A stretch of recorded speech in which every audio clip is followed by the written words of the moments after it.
রান্নার জন্য আমি এখন সবজি কাটতে বসে গেছি। যারা আমাদের নিয়মিত ভিডিও দেখেন তারা তো জানেন যে আমি সবজি কাটতে পছন্দ করি, তো আম্মু আমাকেই দেয় সবজি কাটতে। তো আমি এখন ফুলকপি কেটে নিচ্ছি। আজকে ফুলকপির ভাজি করা হবে। আসসালামু আলাইকুম এভরিওয়ান, কেমন আছেন আপনারা সবাই? আশা করি সবাই অনেক ভালো আছেন। আমরা আল্লাহর রহমতে ভালো আছি। আশা করি আজকের ছোট্ট ভিডিওটা আপনাদের কাছে ভালো লাগবে। ভাজি তো রান্না করা হবে, সেজন্য ডালও রান্না করছে। ডাল রান্না করা হয়ে গেছে, সেজন্য এখন ঢেলে নিল। ডাল এখন তেলে দেওয়া হবে, যার জন্য এখন পেঁয়াজ মরিচ তো ভাজতে হবে। তো আম্মু এখন পেঁয়াজ মরিচ ভেজে নিচ্ছে।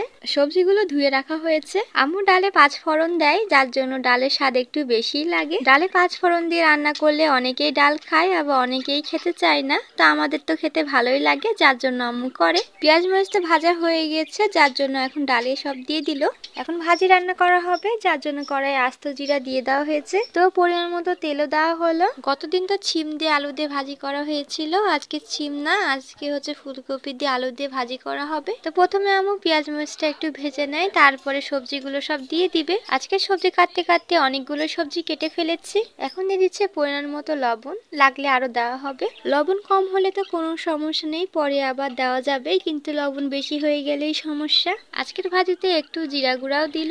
এখন সব সবজিগুলো আম্মু দিয়ে দিচ্ছে। আজকে তো আপনারা দেখলেন যে জিরা গুঁড়া দেওয়া হয়েছে, আসলে ফুলকপি ভাজিতে আম্মু জিরা গুঁড়াটা দিয়ে থাকে। তো এদিকে ভাজিটা হয়ে যাবে, আম্মু অন্যান্য কাজগুলো করে নিচ্ছিল আর আমি ভাজিটা নেড়ে নিচ্ছিলাম। আজকে দুপুরের খাওয়া দাওয়া এই তো পেঁয়াজি, আর সঙ্গে আছে ভাজি আর আছে ডাল। এগুলোই আজকে আমাদের দুপুরের খাওয়া দাওয়া। তো রোদ্র আকাশ মিলাতে গেছিল, তো ওরা সিন্নি নিয়ে এসেছে। তো ডিপ ফ্রিজ থেকে মুরগির বুকের মাংসগুলো আগেই বের করে রাখা হয়েছিল। এখান থেকে কিছু মাংস নিয়ে কিমা করা হবে, আর অন্যান্য মাংসগুলো কাবাবের জন্য কেটে রাখবে। মাংসগুলো কিমা করে রেখে দিবে, যখন করবে তখন তা আপনাদেরকে দেখানোই হবে।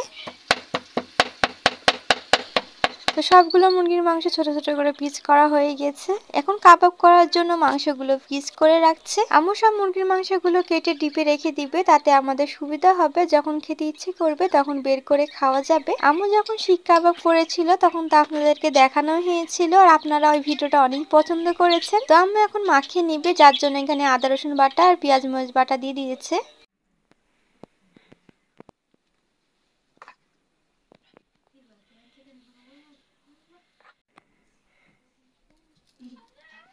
এখন তো টমেটো সস দিয়ে দিচ্ছে। এইভাবে মাখিয়ে ডিপে রেখে দিলে অনেক সুবিধা হয়। এখন দিয়ে দিচ্ছে সয়া সস। আম্মু যে এইভাবে মাখিয়ে রাখে, আপনারা এইভাবে মাখিয়ে রাখতে পারেন, তাতে আপনাদের অনেক সুবিধা হবে। এখন দিয়ে দিচ্ছে লেবু, এখন দিয়ে দিচ্ছে সয়াবিন তেল। সবগুলো মশলা দিয়ে দেওয়া হয়েছে, এখন ভালো করে মাখিয়ে নিতে হবে। মাখিয়ে নেওয়ার পরে ডিপ ফ্রিজে রেখে দিতে হবে। এইভাবে মাখিয়ে রাখলে ডিপ ফ্রিজে অনেক দিনই ভালো থাকে। 2টা পট নিয়ে নেওয়া হয়েছে, এখন পটে করে রেখে দিবে। এখন হচ্ছে রাত 10টা বাজে। তো আম্মু চলে আসলো কাবাব করতে। এর আগেও তো কাবাব করে খাওয়া হয়েছিল, তো সেই দিন অনেক ভালো লেগেছিল আমাদের, যার জন্য আজকেও করছে। বাইরে থেকে কাবাব না খেয়ে বাসায় এইভাবে করলে খেতে অনেক বেশি ভালো লাগে। এর আগেও তো কাবাবের রেসিপিটা আপনাদেরকে দেখানো হয়নি, তো আজকে আপনাদেরকে পুরো রেসিপিটাই দেখানো হয়েছে। আপনারা চাইলে এইভাবে করে খেতে পারেন, আশা করি আপনাদের কাছে অনেক বেশি ভালো লাগবে। তো আম্মু এখন একটা একটা করে সব মুরগির পিসগুলো শিকে ঢুকিয়ে দিচ্ছে। এখন পুড়িয়ে নেওয়ার পালা। শিক কাবাব একটু সময় নিয়েই করতে হয়। এর আগে যখন আপনাদেরকে ভিডিও করে দেখানো হয়েছিল,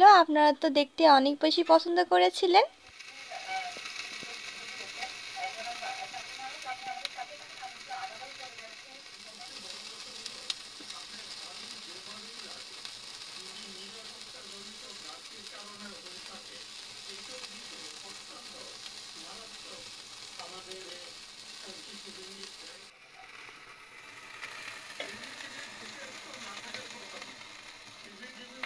এর আগে যখন আম্মু শিক কাবাব করেছিল, তখন তো অনেক বেশি ভালো লেগেছিল খেতে। আশা করি আজকে ভালো লাগবে। সো আজকের ভিডিওটা এই পর্যন্তই। আবার কোনো নেক্সট ভিডিওতে আপনাদের সঙ্গে দেখা হবে। ততক্ষণ পর্যন্ত সবাই ভালো থাকবেন, সুস্থ থাকবেন, আমাদের সাথে থাকবেন। আল্লাহ হাফেজ।